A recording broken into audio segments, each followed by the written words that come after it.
So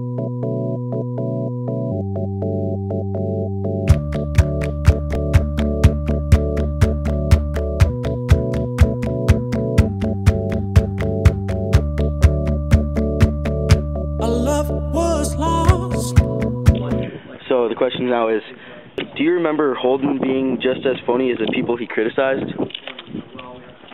I think at times he really was. At other times I could understand where he was coming from. So I think it's just like everyone else. Like, you're going to have your phony moments and you're going to have your real moments. Why is Holden Caulfield nearly universally seen as a symbol of purity and sensitivity when he is merely self-regarding and callow? I think it's just because he's true to himself. He doesn't hide anything back. He says what he wants to and he says what he thinks. So in a sense, that's pure because he's not hiding anything. He's being the most pure self he can be, and that's shallow and mean to other people. That's just how it's going to be seen. Would you say that everyone could relate to Holden as they read? For instance, when I read the book, I felt that I could relate to Holden because of the problems he went through as a teen. I think a lot of teenagers can relate to it. I think we see a lot of what private school kids get, and he kind of leaves that idea too and runs off on his own. So I think we all have that same type of feeling of at times we want to run off and be our own person. Hi, I'm Julia Hicks, and I'm a senior at Regis.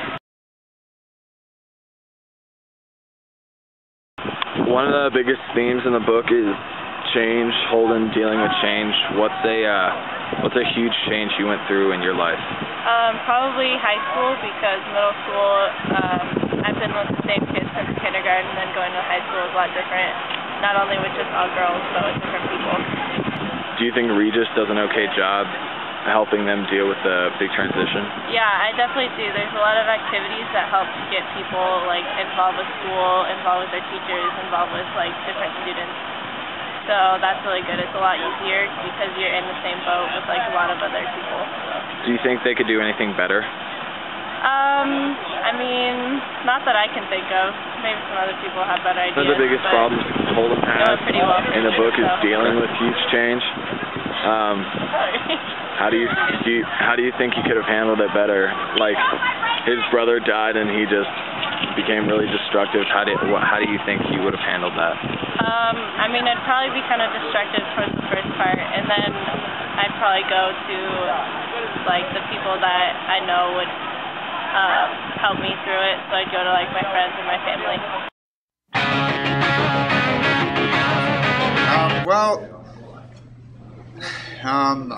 I've noticed that, like him, I'm very critical of some things, and oftentimes I just kind of judge people much too harshly than they deserve to be judged.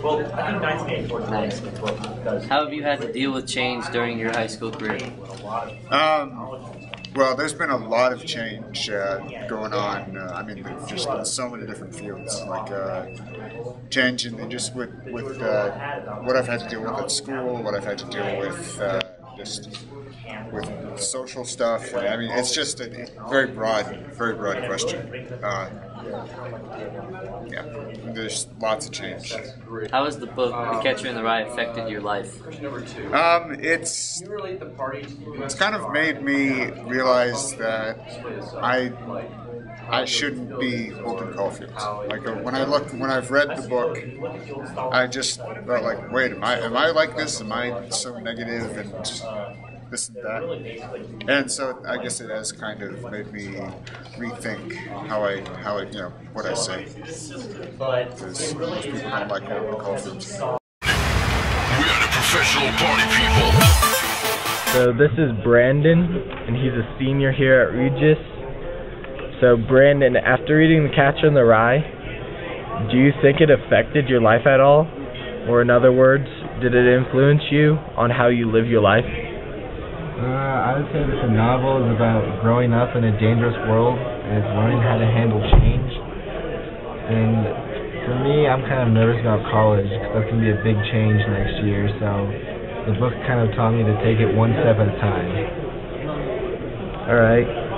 Then I was reading an article provided by the International Child and Youth Care Network that stated that Catcher in the Rye established that teenagers wanted realistic stories about their real life, insecurities, and methods of self-exploration. And do you see Catcher in the Rye being such a book? If so, how do you perceive Catcher in the Rye to be relatable in your life? It teaches teens to deal with insecurities by means of self-expression, which is definitely a very good skill to have in today's world growing up. For me, my form of self-expression is volleyball. Alright, good. Then according to an article from the New York Daily News, Nancy Mills addresses that the fact of phonies or hypocrites reoccurring throughout the book. And she also addresses that teenage boys can relate to this. Do you see it in your community here at Regis?